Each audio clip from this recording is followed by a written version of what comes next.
Hey everyone, behind me is a 2001 Audi B5 S4, and today we're going to be reviewing it. So, starting off with things I like about the car, first things first, it's got to be the styling. So this example right here is finished in Nagaro blue paint, and looks absolutely beautiful.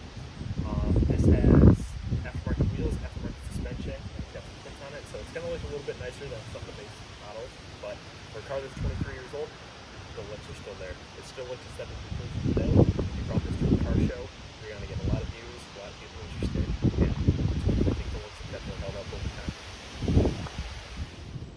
So, after styling, the next best thing about this car is got to be the sound. Let's open up the hood and show you what's underneath. So, from factory, this car came with a 2.7 liter twin turbocharged V6 engine. Now, this example is fitted with an aftermarket exhaust and aftermarket turbos, so it's going to sound a little bit different. Let's show you some clips.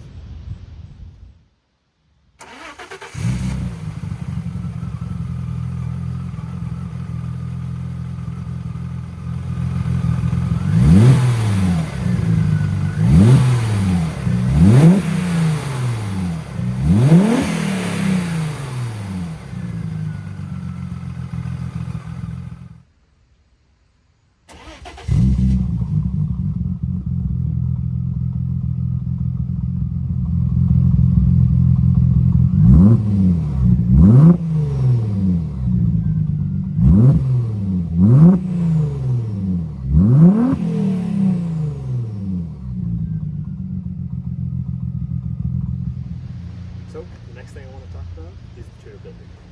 These cars came with around 250 wheel horsepower from the factory, and tuners soon realized that that was not enough, and there could be a lot more power making these.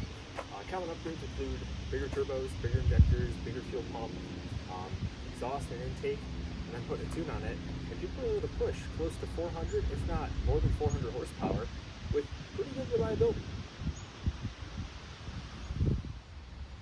Next up is the interior. When you're sitting behind the wheel in this car, whether you're going to work, racing down the highway, whatever it may be, you always got to appreciate just how nice the interior really is on this. So, looking around the interior, you got high quality materials everywhere you look, everywhere you touch. Starting off with the door cards, this example came from the factory with blue suede door cards.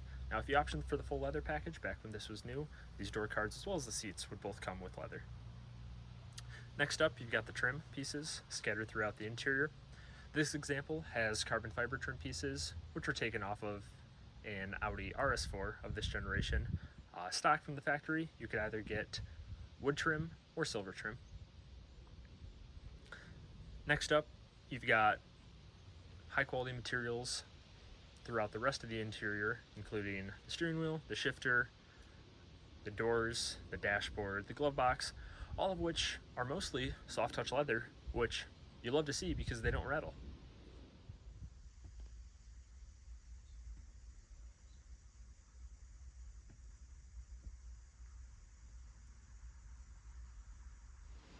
So, tying off the things that I like about this car, we're going back to the looks. I feel this car has the perfect sleeper build to it. What I mean by that is that this car doesn't look too aggressive. Audi's always done a really good job at making their cars sophisticated and just appealing to multiple audiences, not only kids but also adults. So, moving on to things that I dislike about this car. Number one is space. I'm about 6'1", and as you can see, pretty tight back here. My head hits the ceiling, my knees hit the back of the front seat. Overall, there's just not that much space. So, continuing on with the interior items that I don't really like as much about this car. In the front, the seating position just doesn't feel too right. For a sportier car, for a sportier sedan, you kind of feel like you're upright just sitting on a bench. Now, this might not be a bad idea if you're trying to attract the adult consumer who doesn't need anything sporty. You gotta remember, this car is still pretty low to the ground. Regardless if you're sitting upright, it's still gonna be challenging to get out, either way. Next up is the shifting experience.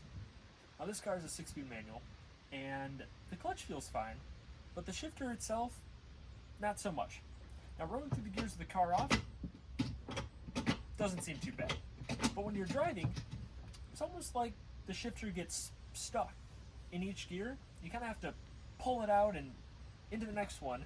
there's just a lot of notchiness to it. Not only that, when you're in gear, it's hard to tell if you're really in or not. Sometimes it'll pop out if you let off the clutch too quick, or if you let off the throttle and the car moves around a little bit. Just overall, the shifting is not as good as what you'd expect from a German car. So last up, we got reliability. I know, it's to be expected. But my take isn't more so on the reliability in general, as I do believe it's pretty reliable, at least compared to other German cars of this era. But my take is that the amount of space that you have to work on this car, whether it's doing a simple brake job or working on the axles, or it's something harder like turbos, charge pipes, vacuum hoses, whatever it may be, there's not much room for you to move around when working on this car. I feel like that deters a lot of buyers from buying this, because they know that they won't be able to wrench on it, and they're going to have to pay someone to do it. Which brings me into another point, is that a lot of shops won't even work on this car. Personally, I've been denied. People don't want to work on old German cars. They're hard. But all in all, I do believe that this car, it's lasted 20 plus years. I do believe its reliability is still decent. So, with that said, this is a 2001 Audi B5 S4. Those are my thoughts, what I like, what I dislike. Thanks for watching. Until next time.